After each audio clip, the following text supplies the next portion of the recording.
pada pertemuan ini saya ingin menjelaskan terkait dengan persoalan rupa-rupa ya, macam-macam organisasi. Ternyata organisasi itu banyak macamnya. Sebelum ke nanti spesifik manajemen organisasi nirlaba ya. Ternyata dari sisi karakteristik dan kepemilikan organisasi itu sendiri ternyata bermacam-macam ya. Nah, karenanya saya ingin menjelaskan hari ini terkait dengan organisasi profit, manajemen organisasi publik, dan privat ya. Manajemen organisasi publik dan privat. Nah, saya ingin menjelaskan dulu terkait dengan organisasi publik, termasuk juga organisasi privat.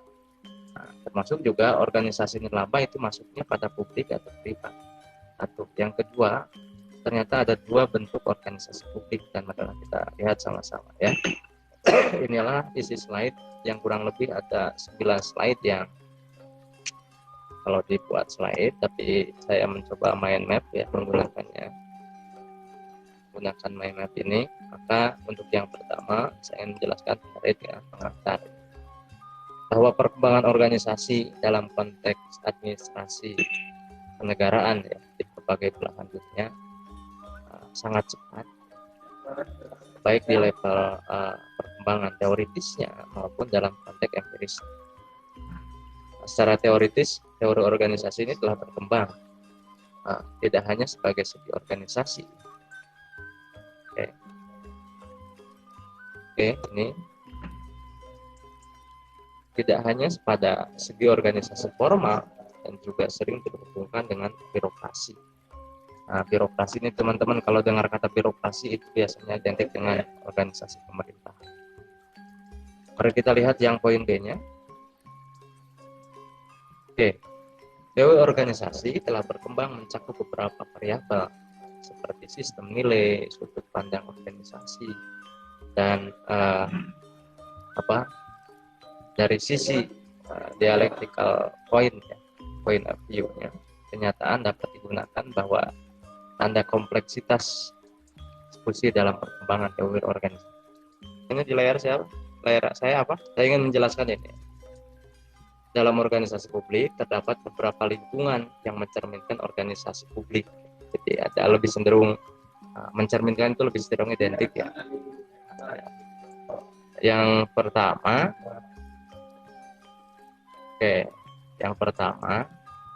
proses penciptaan nilai. Proses penciptaan nilai dalam organisasi publik bukan didasarkan pada hukum penawaran dan permintaan pasar. Jadi kalau di organisasi privat itu penawaran dan harga pasar kan itu permintaan pasar. Tapi kalau dalam organisasi publik, penciptaan nilai dalam organisasi publik bukan didasarkan pada hukum penawaran dan permintaan pasar, melainkan melalui proses birokrasi.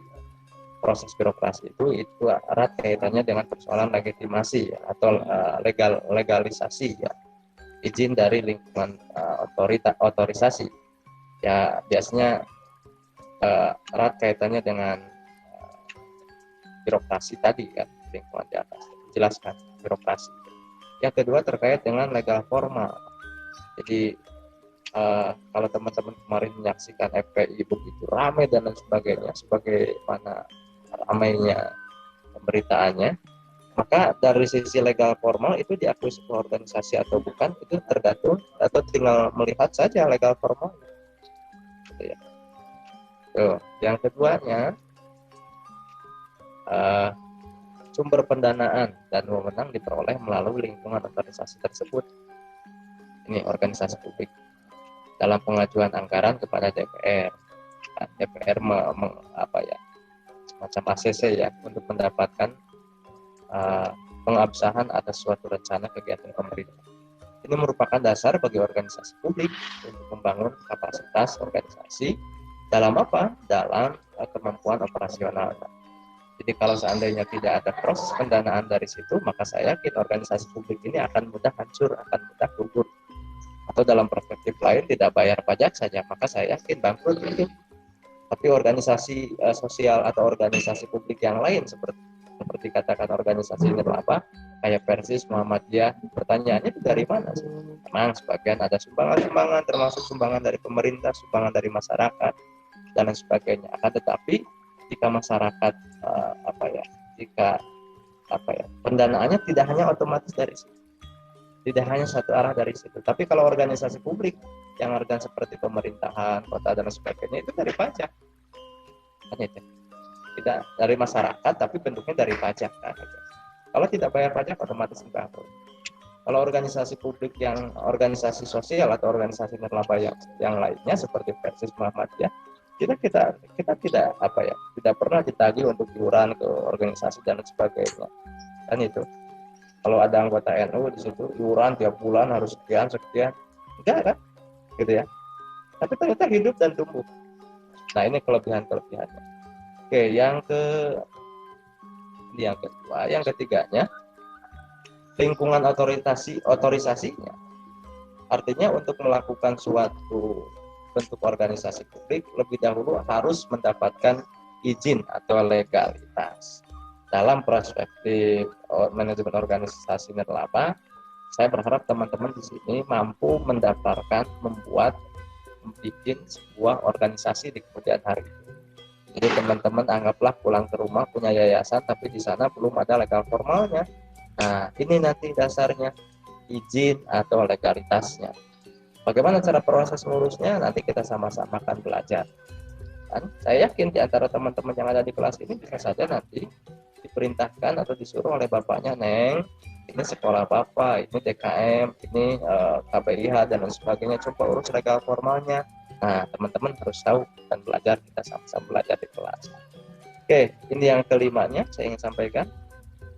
Yang keempat, yang kelimanya, kita akan bicara tentang lingkungan dalam organisasi privat. Lingkungan dalam organisasi privat.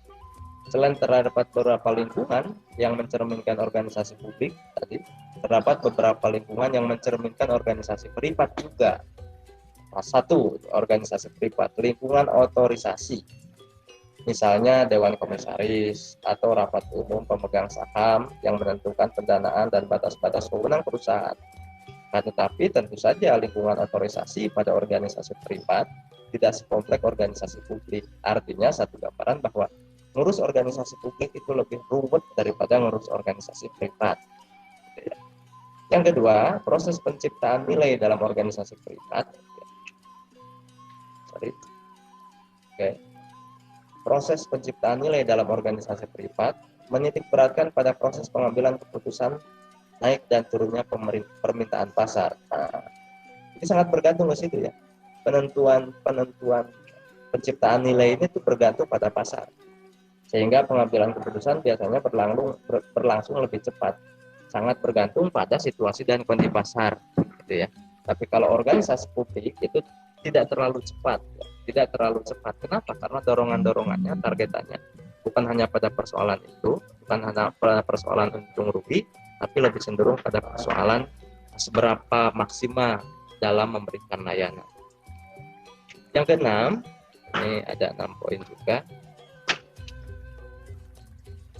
Yang keenam itu perbedaan organisasi publik dan privat. Nah, nanti teman-teman akan melihat bahwa organisasi nirlaba, ya, nirlaba itu posisinya di mana. Oke, yang pertama, satu kita lihat orientasi organisasi publik dan privat.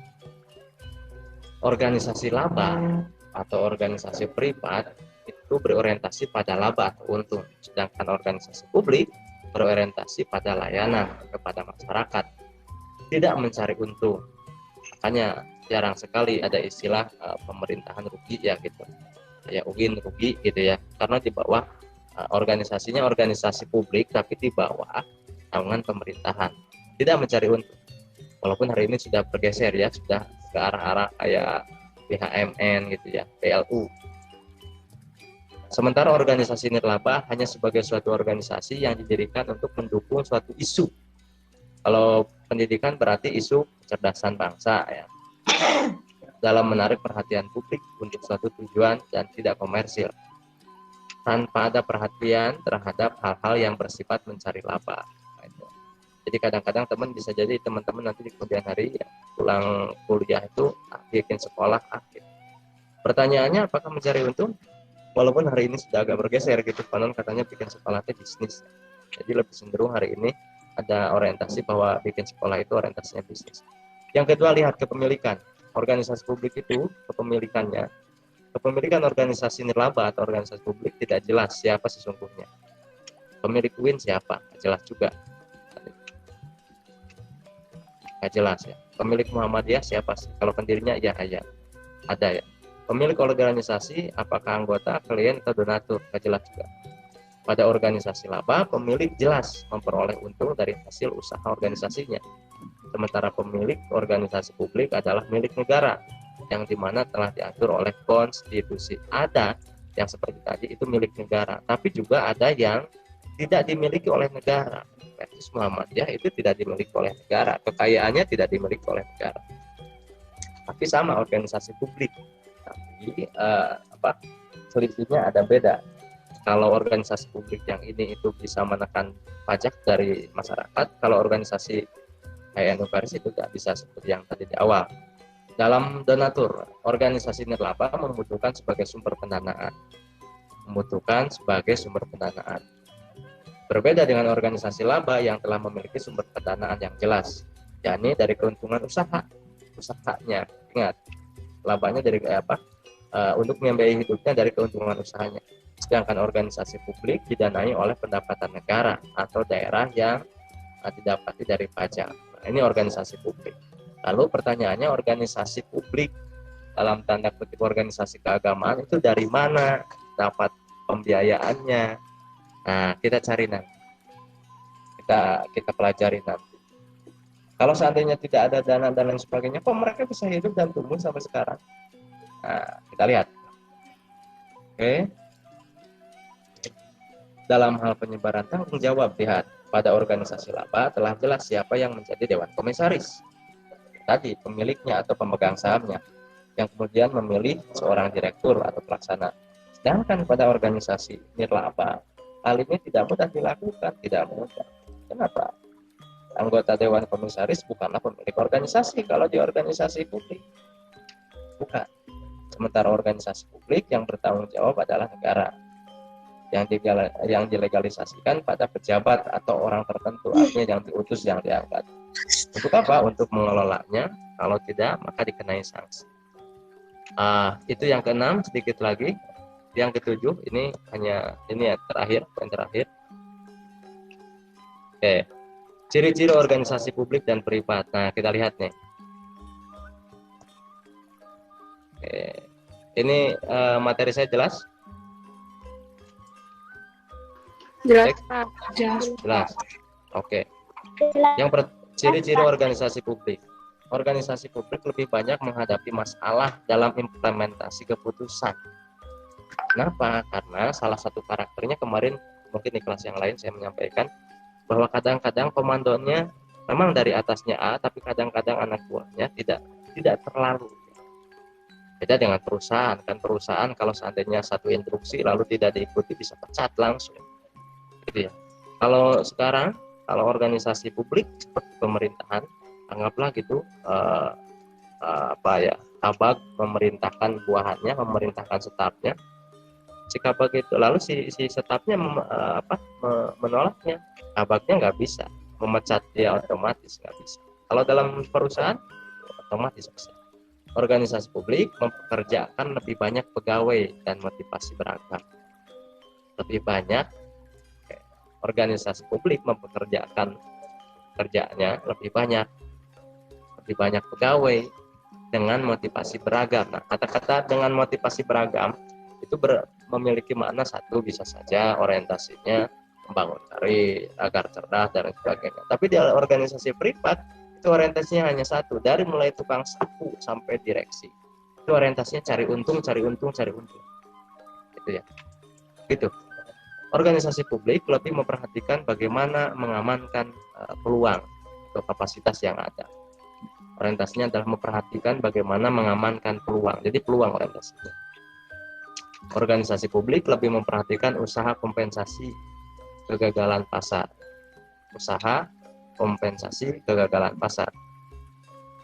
Artinya kekhawatiran yang terjadi di lapangan itu ternyata sangat diperhatikan. Organisasi publik lebih banyak kegiatan dengan signifikan simbolis lebih besar. Jadi kadang-kadang organisasi-organisasi pemerintahan seperti itu tidak banyak tuntutan terkait kualitas dan lain sebagainya, tapi lebih cenderung pada secara formal sudah dilakukan gitu ya, simbolis ya, secara simbolis sudah dilakukan. Yang keenamnya, sebelum lebih jauh kita membahas tentang perbedaan antara jenis organisasi tersebut di atas, perlu kiranya kita sudah memahami secara baik ya pengertian dan juga mencakup tujuan dari ciri-ciri serta orientasi dari kedua jenis organisasi itu, yang tentunya berbeda-beda. Dengan demikian kita akan dengan mudah mengetahui dan memahami di mana letak perbedaan dan persamaan dari kedua organisasi itu. Satu, ada organisasi publik, yang kedua organisasi privat, ada organisasi nirlaba dan organisasi laba. Nah, kita akan berbicara manajemen organisasi nirlaba, tapi juga tidak masuk pada organisasi publik yang dijelaskan tadi, artinya yang di bawah pemerintahan, tidak terlalu ke situ, walaupun buku ini sebagai pembandingnya. Karena kita berada pada institusi kedakwaan, maka kita akan lebih banyak mengkaji tentang bagaimana manajemen organisasi nirlaba, salah satunya pada lembaga-lembaga kedakwahan, NU versus Muhammadiyah dan organisasi yang lain yang hari ini ribuan, lebih banyak justru di masyarakat daripada organisasi publik. Yang terakhir ini yang ke-8, 4 unsur yang mempengaruhi pengembangan organisasi. Satu, manusia atau perilaku. Unsur ini penting karena aktivitas,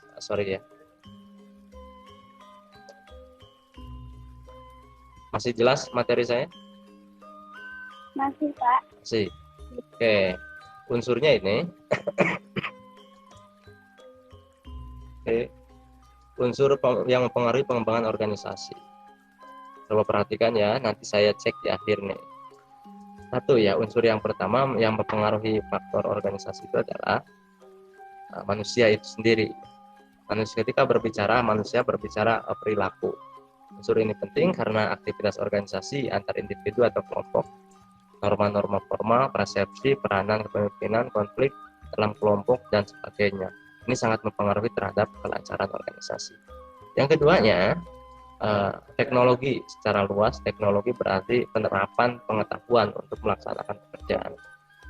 Ini sangat-sangat mendorong pada perkembangan organisasi itu sendiri. Nanti kan ada materi daur hidup organisasi, bagaimana cara menumbuhkan, mengembangkan, mempertahankan, sampai juga merawat kembali agar tidak jatuh organisasi itu. Namanya daur hidup organisasi. Nanti teori-teori daur hidup organisasi ada. Artinya bagaimana cara mempertahankan, menumbuhkan yayasan yang sudah ambruk, hancur, dan lain sebagainya. Ada teknik dan tekniknya. Yang ketiganya, tugas atau taks efisien organisasi dapat dicapai dengan menyusun tugas dan pekerjaan secara sistematis. Ini menjadi sesuatu yang mesti dilakukan oleh organisasi-organisasi non-profit atau organisasi privat hari ini. Kenapa? Karena orientasi ya, penyusunan tugas yang rinci, yang spesifik itu ternyata mempermudah mengantarkan pada orientasi pekerjaan atau orientasi kegiatan dalam sebuah organisasi.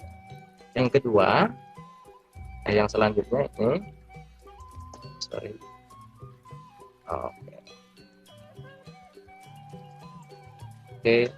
struktur digunakan untuk mengendalikan organisasi dan membedakan bagian-bagian guna mencapai tujuan bersama. Ingat, tujuan bersama. Jadi tujuan bersamanya adalah layanan yang maksimal, kepuasan masyarakat.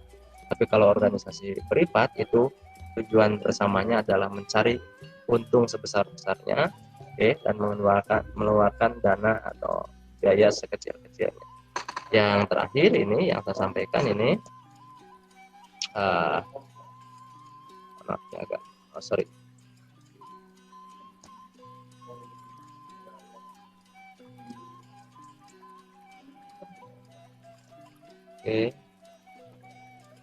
ada gangguan teknis ini.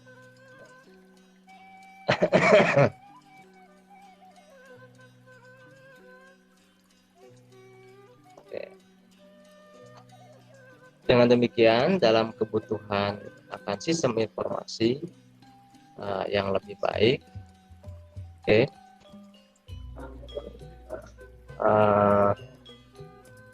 yang lebih efisien, dapat diandalkan bahwa dalam membuat keputusan manajemen termasuk manajemen organisasi apa, unsur utama yang berpengaruh adalah unsur teknologi. Jadi teman-teman hari ini di era teknologi yang sangat 5.0 bahkan bukan 4.0 lagi, unsur teknologi sangat mempengaruhi terhadap lancaran organisasi. Baik itu dalam sebagai dijadikan sebagai syarat utama atau dijadikan sebagai penopang atau penunjang saja. Itu teknologi otomatis dan komputerisasi. Kan tetapi perlu diingat bahwa pengembangan organisasi yang dipicu oleh tersedianya teknologi otomatis atau teknologi komputer tidak begitu saja dapat dilaksanakan. Kenapa? Karena bisa jadi SDM-nya yang harus disiapkan terlebih dahulu. Hanya dengan pengetahuan dasar tentang perangkat keras tentunya menjadi bagian yang yang bahasanya yang perlu dilatih sedemikian rupa. Jadi hari ini konon katanya termasuk dosen dengan teknologi yang berkembang begitu pesat gitu ya, termasuk ngajar, termasuk teman-teman kuliah hari ini kadang-kadang ketergantungan pada offline itu lebih cenderung tinggi ya, lebih tinggi ya.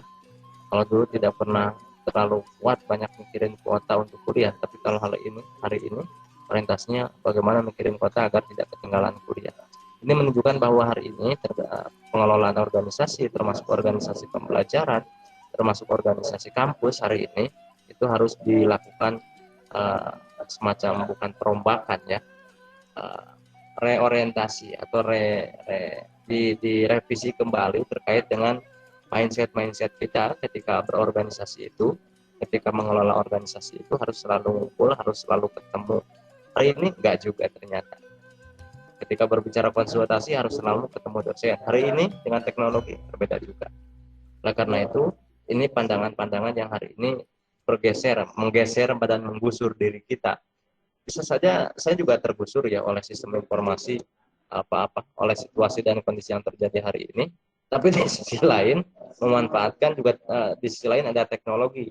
Tapi karena belum terbiasa dan belum bisa mengendalikan secara maksimal, akhirnya tergusur juga dengan teknologi ini. Mungkin begitu juga teman-teman. Mungkin begitu juga organisasi-organisasi pemerintahan.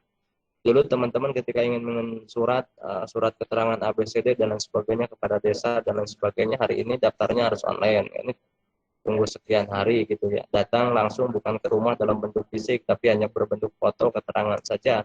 Datang ke HPNT. Itu kan mempengaruhi perkembangan komunikasi teknologi birokrasi organisasi.